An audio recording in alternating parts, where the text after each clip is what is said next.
हाँ जी, नमस्कार दोस्तों, स्वागत है आपका हमारे यूट्यूब चैनल मिस्टर राज स्टडी हब पर। जैसा कि दोस्तों आप सभी को पता है, हमारी क्लास में राजस्थान हाईकोर्ट 4th ग्रेड के लिए बहुत ही बेहतरीन तरीके से प्रिपरेशन करवाई जा रही है। ठीक है दोस्तों, और आप सभी को पता ही होगा कि हमने पिछली क्लासों में लगभग 3 से 4 टॉपिक कंप्लीट कर लिए हैं। जैसे जो अव्यय के 4 टॉपिक थे, जैसे संज्ञा, सर्वनाम, क्रिया विशेषण, वो लगभग कंप्लीट कर लिए हैं। सभी की theory plus MCQ and PYQ वो सारे क्वेश्चन पिछली क्लासों में कर चुके हैं। अगर आपने वो क्लास नहीं देखी है तो वो क्लास जरूर से वॉच करें। ठीक है, ये हमारी क्लास होने वाली है संधि की। टॉपिक हमारा क्या रहेगा? संधि। ठीक है दोस्तों, तो फिर चलिए संधि को बिना टाइम वेस्ट किए शुरुआत करते हैं। संधि हमारा ये टॉपिक रहेगा। सबसे पहले जानते हैं संधि कहते कैसे हैं। संधि का अर्थ होता है विलोम। संधि का विलोम होता है विच्छेद या फिर विग्रह। संधि का जो विलोम होता है वो क्या होता है? विच्छेद या फिर विग्रह। संधि का नाम, जैसे संधि का कोई भी नाम हो सकता है, व्यंजन संधि, स्वर संधि, विसर्ग संधि। ठीक है, चलिए फिर संधि की परिभाषा देखते हैं। संधि की परिभाषा क्या है? संधि की परिभाषा है दो वर्णों के मेल से उत्पन्न ध्वनि विकार को संधि कहते हैं। दोस्तों, जो दो वर्णों के मेल से जो उत्पन्न विकार होता है उसे क्या कहते हैं? संधि कहते हैं। आई होप आप सभी को ये परिभाषा अच्छे से समझ में आ गई होगी। यानी दो वर्ण, जैसे कोई भी दो वर्ण, उनसे जो उत्पन्न विकार होगा, ध्वनि विकार होगा, उसे क्या कहेंगे? संधि कहेंगे। ठीक है दोस्तों, और फिर चलो इसकी दूसरी परिभाषा देखते हैं। दूसरी परिभाषा है इसकी, दो शब्दों की संधि करते समय पहले शब्द का अंतिम वर्ण तथा दूसरे शब्द का पहला वर्ण मिलकर ध्वनि परिवर्तन या फिर व्यंजन परिवर्तन या फिर विसर्ग परिवर्तन करते हैं। इस प्रक्रिया को ही संधि कहते हैं। जैसे दोस्तों इसमें होगा ये कि दो वर्ण होंगे। ठीक है, अब जिसमें दो वर्णों में से जो पहला वर्ण है, पहले शब्द का कौन सा वर्ण? अंतिम वर्ण, तथा तो दूसरा शब्द है उसका कौन सा वर्ण? पहला वर्ण, जो मिलकर ध्वनि परिवर्तन या फिर व्यंजन परिवर्तन या फिर विसर्ग परिवर्तन करते हैं। इस प्रक्रिया को ही क्या कहते हैं? संधि कहते हैं। ठीक है दोस्तों, आई होप आप सभी को परिभाषा बहुत ही बेहतरीन तरीके से समझ में आ गई होगी। जैसे चलो उसको और देखते हैं। जैसे पहला शब्द ले लिया हमने और ये इधर दूसरा शब्द ले लिया, दोनों के बीच ये जो दोनों के बीच विकार उत्पन्न कर पाया। अब जैसे पहला शब्द लिया उसके क्या है? अंतिम वर्ण लिया, और दूसरा शब्द है उसका क्या लेंगे? प्रथम वर्ण लेंगे। जो पहला शब्द है उसके क्या लेंगे? अंतिम वर्ण, और दूसरे शब्द का पहला वर्ण, और उसमें जो परिवर्तन होगा उसे ही क्या कहेंगे? संधि कहेंगे। ठीक है दोस्तों, आई होप आप सभी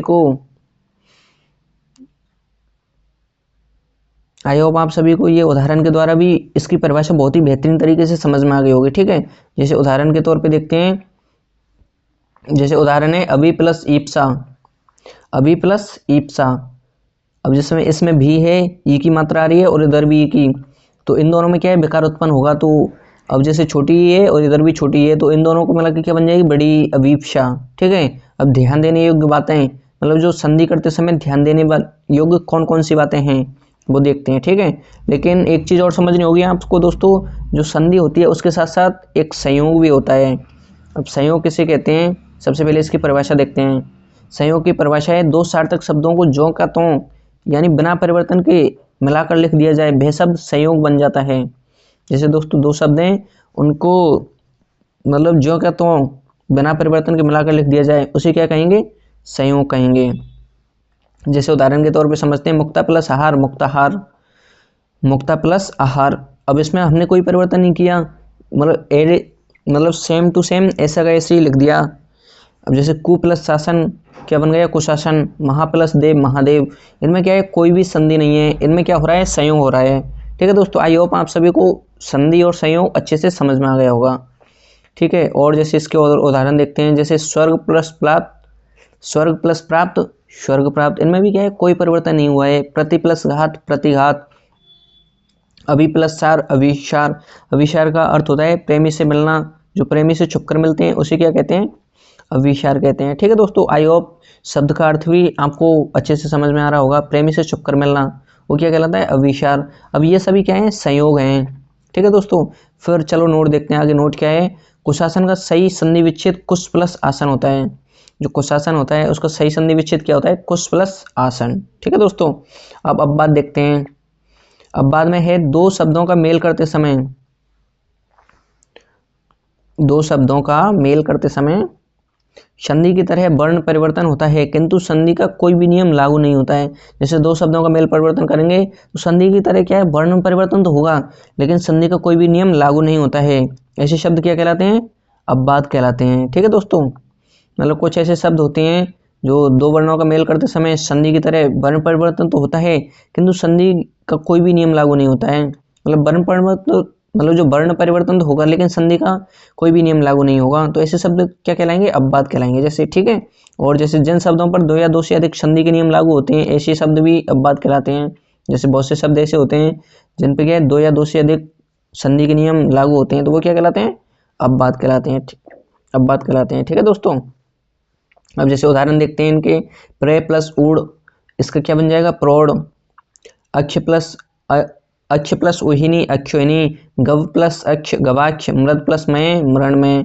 ये सब क्या है, अपवाद हैं। ठीक है दोस्तों, ये जो अपवाद हैं आपको थोड़ी सी याद रखनी है। ठीक है, अब संधि के भेद, संधि के भेद या प्रकार देखते हैं। तो संधि के कितने प्रकार होते हैं, तीन प्रकार। कौन कौन से, एक तो स्वर संधि, एक व्यंजन संधि और एक विसर्ग संधि, विसर्ग संधि। ठीक है दोस्तों, संधि के भेद कितने भेद होते हैं, तीन। कौन कौन से, एक पहला है स्वर संधि, दूसरा है व्यंजन संधि, और एक मिनट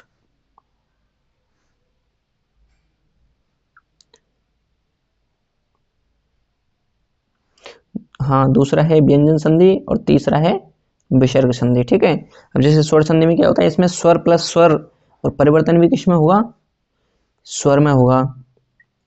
ठीक है, जैसे इसमें क्या होगा, पहला शब्द है, पहले शब्द का अंतिम वर्ण भी स्वर होगा, और जो दूसरा शब्द है उसका प्रथम वर्ण भी स्वर होगा, और परिवर्तन भी किसमें होगा, स्वर में। जैसे रत्न प्लस आकार, अब इसमें पहला भी स्वर है, दूसरा भी स्वर है, तो इधर ये क्या बन गया, ए और आ मिलके आ। ठीक है, और आकर का अर्थ होता है खजाना। रत्नाकर का होता है जो रत्न, मतलब जो जिसके पास धनों का खजाना होता है उसे क्या बोलते हैं, रत्नाकर।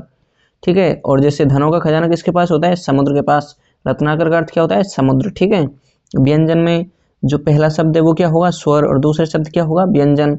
मतलब जो प्रथम शब्द है उसका अंतिम वर्ण स्वर, और जो दूसरा शब्द है उसका प्रथम वर्ण व्यंजन। और इसमें ऐसे भी हो सकता है, जैसे जो पहला शब्द है उसका अंतिम वर्ण व्यंजन हो सकता है, और दूसरा शब्द है उसका स्वर हो सकता है, या फिर पहला व्यंजन हो सकता है, दूसरा भी व्यंजन हो सकता है, और परिवर्तन भी किसमें होगा, व्यंजन में। ठीक है, तो उस संधि को क्या कहेंगे, व्यंजन संधि। तीसरा है विसर्ग, इसमें पहला शब्द विसर्ग और दूसरा भी क्या होगा, दूसरा स्वर। ठीक है, या फिर पहला विसर्ग दूसरा व्यंजन, परिवर्तन किसमें होगा, विसर्ग में। जैसे मने प्लस हर, तो ये जो विसर्ग है इससे क्या बन गया, विसर्ग से ओ बन गया, तो क्या बन गया शब्द, मनोहर। ठीक है दोस्तों, चलिए फिर आगे देखते हैं और सभी को फिर डिटेल में पढ़ते हैं। ठीक है, जैसे पहली संधि है, कौन सी है, एक मिनट, पहली जो संधि है वो कौन सी है, स्वर संधि। सबसे पहले इसकी परिभाषा देखते हैं। परिभाषा है, दो शब्दों का मेल करते समय, दो शब्दों का मेल करते समय प्रथम शब्द का अंतिम वर्ण स्वर हो तथा दूसरे शब्द का पहला वर्ण भी स्वर हो। मतलब जो प्रथम शब्द है उसका अंतिम वर्ण क्या होना चाहिए, स्वर होना चाहिए, तथा दूसरे शब्द का पहला वर्ण भी स्वर हो, और परिवर्तन भी स्वर में हो, तो वहाँ कौन सी संधि होती है, स्वर संधि होती है। मतलब सिंपल समझना है अपने को, दो शब्दों में विकार होगा तभी तो संधि होगी। ठीक है, तो अंतिम वर्ण क्या होगा, स्वर, और जो पहला वर्ण है वो भी क्या होगा, स्वर, और परिवर्तन भी किसमें होगा, स्वर में। उसी क्या कहते हैं, स्वर संधि कहते हैं। ठीक है दोस्तों, आइए, और हाँ दोस्तों, आप सभी को साथ के साथ में नोट्स भी बनाने हैं, क्योंकि बहुत ही शानदार तरीके से आपको YouTube के माध्यम से फ्री क्लासेस करवाई जा रही हैं, जिसके माध्यम से कंप्लीट थ्योरी करवाई जाएगी आपको। ठीक है, जो साथ के साथ नोट्स भी बनाने हैं। और हाँ, वीडियो अच्छी लगे तो लाइक कर दिया करो, और हाँ, अपने दोस्तों के पास जरूर से शेयर कर दिया करो। ऐसा ही नहीं है केवल और केवल राजस्थान हाईकोर्ट के लिए ही बेहतरीन क्लास है। अगर राजस्थान हाईकोर्ट के अलावा किसी भी अदर एग्जाम की तैयारी कर रहे हो आप, तो उसमें भी आपके लिए ये क्लासेज बहुत ही बेहतरीन होने वाली हैं। ठीक है दोस्तों, हम लगभग हिंदी ग्रामर को कम्प्लीटली इन क्लासेज के माध्यम से, इस यूट्यूब चैनल के माध्यम से करवाएंगे आपको। ठीक है, और हाँ, अगर चैनल सब्सक्राइब नहीं किया है तो सब्सक्राइब कर लेना, और बेल आइकन को प्रेस कर लेना, जिससे कोई भी वीडियो अपलोड करें तो उसका क्या है, आपके पास नोटिफिकेशन पहुंच जाए। ठीक है, अब जैसे जो मतलब स्वर संधि होती है, इसके कितने वेद होते हैं, 5 वेद होते हैं। स्वर संधि के कितने वेद होते हैं, 5 वेद। 5 वेद कौन से, पहला है दीर्घ स्वर संधि, दूसरा है गुण संधि, तीसरा है वृद्धि स्वर संधि, चौथा है यन संधि, और पांचवा है अयादि संधि। ठीक है दोस्तों, जैसे दीर्घ स्वर संधि होती है उसमें क्या होता है आ ई या ऊ। गुण स्वर संधि होती है, इनकी ये जो पहचान है मतलब आपको पहचानना है। जैसे जो दीर्घ स्वर संधि होगी इसमें आ ई या ऊ शब्द होंगे। ठीक है, गुण स्वर संधि है इसमें एक मात्रा दिखाई देगी। वृद्धि संधि इसमें दो मात्रा दिखाई देती है। यंत्र संधि इसमें आधे वर्ण के बाद ये वे दिखता है।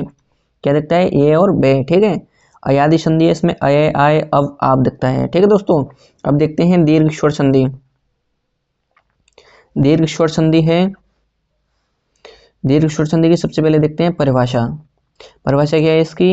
ये समान स्वर संधि, एक मिनट, यह समान स्वर संधि है। जो दीर्घ संधि है वो किस प्रकार की संधि है? समान स्वर संधि। ठीक है, इसमें दो समान स्वर मिलकर दीर्घ हो जाते हैं।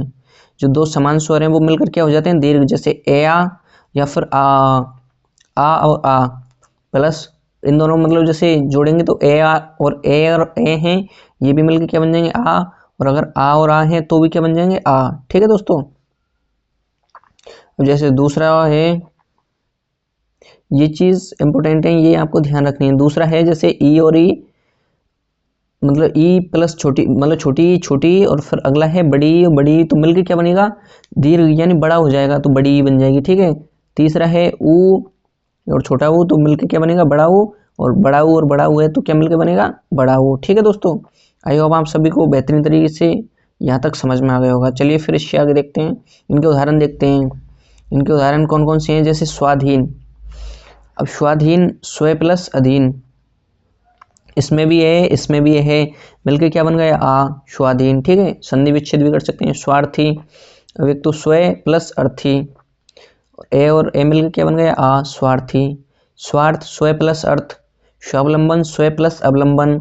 दैत्यारी, दैत्यारी किसे बोलते हैं? कृष्ण को। दैत्य प्लस अरि, जिसने मतलब जो दैत्य अरि यानी जो शत्रु हैं उनका क्या किया? विनाश किया, उसे क्या कहते हैं? दैत्यारी, ये कृष्ण। दैत्य प्लस अरि, अरि का अर्थ क्या होता है? शत्रु। ठीक है दोस्तों, जैसे सत्यार्थी सत्य प्लस अर्थी। सत्याग्रह सत्य प्लस आग्रह। आई होप आप सभी को एग्जाम्पल बहुत ही बेहतरीन तरीके से समझ में आ गए होंगे। ठीक है दोस्तों, अब जैसे यन संधि पे नोट देखते हैं। नोट क्या है? स्वागत सु प्लस आगत, स्वच्छ सु प्लस अच्छ, स्वस्ति सु प्लस अस्ति, स्वल्प सु प्लस अल्प। इनमें क्या है? यन संधि है। जैसे हमें देख के तो ऐसा भी लग रहा है इनमें क्या है, जैसे मतलब वृद्धि, एक मिनट, जैसे इनमें क्या है? दीर्घ संधि हो सकती है, लेकिन ये सब किसके उदाहरण है? ये आपको अलग से मतलब इसके साथ में याद रखनी है। जैसे जो स्वागत है इसमें कौन सी यन संधि? स्वच्छ है यन संधि, स्वस्ति यन संधि, स्वल्प यन संधि। जैसे सु प्लस अल्प, सु प्लस अस्ति, सु प्लस अच्छ, सु प्लस आगत। मतलब इसमें क्या है? जैसे पहला भी स्वर है और दूसरा शब्द भी स्वर है। पहला स्वर दूसरा स्वर, पहला स्वर दूसरा स्वर, लेकिन इनको जैसे नोट लिख रखा है, ये जो लगभग 4-5 शब्द हैं इनको क्या है? अलग से याद कर लेने। स्वागत में यन संधि, स्वच्छ में यन संधि, और ये जो स्वस्ति है इसमें भी यन संधि, और जो स्वल्प है इसमें भी यन संधि। ठीक है दोस्तों, ये 4 शब्द आपको याद रखने हैं। इनमें कौन सी संधि? यन संधि है। दूसरा नोट है, स्वस्थ शब्द में कोई संधि नहीं है। जो स्वस्थ शब्द होता है उसमें क्या है? कोई संधि नहीं होती है। ठीक है दोस्तों, ये जो स्वस्थ शब्द है इसमें क्या है? कोई भी संधि नहीं होती है। अब दीर्घ संधि देखते हैं। जैसे मिष्ट प्लस अन्न, तो इसके क्या बन जाएगा? मिष्ठान, मिष्टान। दूसरा है अभय प्लस अरण्य, अभ्यारण्य। अंत्य प्लस अक्षरी, अंताक्षरी। अंत्य प्लस अक्षरी, ये अंत्य प्लस अक्षरी, इसकी अंत्याक्षरी, और ये अंत्य प्लस अक्षरी, अंत्याक्षरी। ठीक है, ये दोनों शब्द ध्यान रखने हैं थोड़ा सा। अगला है नीलांबर, तो इसकी संधि विच्छेद बन जाएगा नील प्लस अंबर। अंबर किसे बोलते हैं? वस्त्र को। जिसने जो नीला वस्त्र धारण कर रखा उसे क्या बोलते हैं? नीलांबर। नीला प्लस अंबर ये भी हो सकती है, नील प्लस अंबर ये भी हो सकती है, नीला प्लस अंबर ये भी संधि विच्छेद हो सकता है। ठीक है, पीतांबर पीत प्लस अंबर। शवागार सभा प्लस आगार, आगार किसे बोलते हैं? घर को। ठीक है, अब जैसे और उदाहरण देखते हैं। कारागार, कारागार होता है जेल प्लस आगार। ठीक है, अब स्नानागार की संधि विच्छेद क्या होगा? स्नान प्लस आगार। रत्नाकर का संधि विच्छेद क्या होगा? रत्न प्लस आकर। आकर खजाना को बोलते हैं कुसुमाकर। कुसुमाकर किसे बोलते हैं? बसंत ऋतु को। कुसुम, कुसुम कुसुम फूल को बोलते हैं आकर, जिसमें फूल आते हैं। कौन सी ऋतु में आते हैं फूल? बसंत ऋतु में। अब जैसे अगला शब्द है बाड़ानल। बाड़ानल, बाड़व यानी समुद्र, अनल यानी आग, जो समुद्र में आग लगती है उसे क्या कहते हैं, बाड़ानल, या समुद्र में लगने वाली आग को क्या कहते हैं, बाड़ानल। ठीक है, अगला है दावानल, दाव यानी जंगल, अनल यानी आग, जो जंगल में लगने वाली आग है उसे क्या कहते हैं, दावानल। अगला है जठरानल, जठर का अर्थ होता है पेट, अनल का अर्थ होता है आग, तो पेट में लगने वाली आग या जो पेट में जो जलन होती है उसे क्या बोलते हैं, जठरानल। ठीक है, अगला है कवितावली, कविता प्लस अवली, अवली या फिर आबली भी बोल सकते हैं, आबली का अर्थ होता है माला, यानी जो कविताओं की माला होती है उसे क्या बोलते हैं, कवितावली। मुक्तावली है, मुक्ता यानी मोती, अवली, अवली का अर्थ होता है माला, जो मोतियों की माला होती है उसे क्या बोलते हैं, मुक्तावली। ठीक है, अगला शब्द है वार्तालाप, वार्ता प्लस आलाप। अगला है तंद्रालस, तंद्रा प्लस आलस, हास्यप्रद, हास्य प्लस आप्रद। ठीक है, अगला है शंकाप्रद, शंका प्लस आस्पद। और अगला है फिर द्राक्षासव, द्राक्षा प्लस, द्राक्षा का अर्थ होता है दाग, आसव का अर्थ होता है रस या चटनी। महार्णव, महा प्लस अर्णव, अर्णव का अर्थ होता है समुद्र। अब इसमें एक चीज ध्यान रखनी है, ये जो छोटी बड़ी या फिर छोटी छोटी या फिर बड़ी बड़ी ये मिलकर क्या बन जाएंगी, बड़ी। ठीक है दोस्तों, अब ये अगला नोट है, जैसे ये नोट थोड़े से आपको विशेष रूप से ध्यान रखने हैं। ठीक है, जैसे खे, से और जो पिसे से पहले ई आएगी, मतलब ये जो शब्द आएंगे इनसे पहले क्या आएगी, ई। ठीक है, ये जो शब्द दे रखे हैं इनसे पहले क्या आएगी, ई आएगी। जैसे खे हुआ, से हुआ या फिर पिसे हुआ, इनसे पहले क्या आएगी, ई। जैसे कुछ शब्द हैं, मतलब ईख, ईस या फिर ईप्स, और इनसे बड़ी पहली बड़ी ई आएगी। जैसे परीक्षत, परी प्लस इक्षत, परीक्षा, परी प्लस इच्छा, समझ रहे हो। परीक्षक, सॉरी अधीक्षक, अधि प्लस इक्षक, बड़ी लगानी है। अभीप्सा, अब जैसे पिसा आ गया तो क्या बड़ी आ जाएगी, अभीप्सा।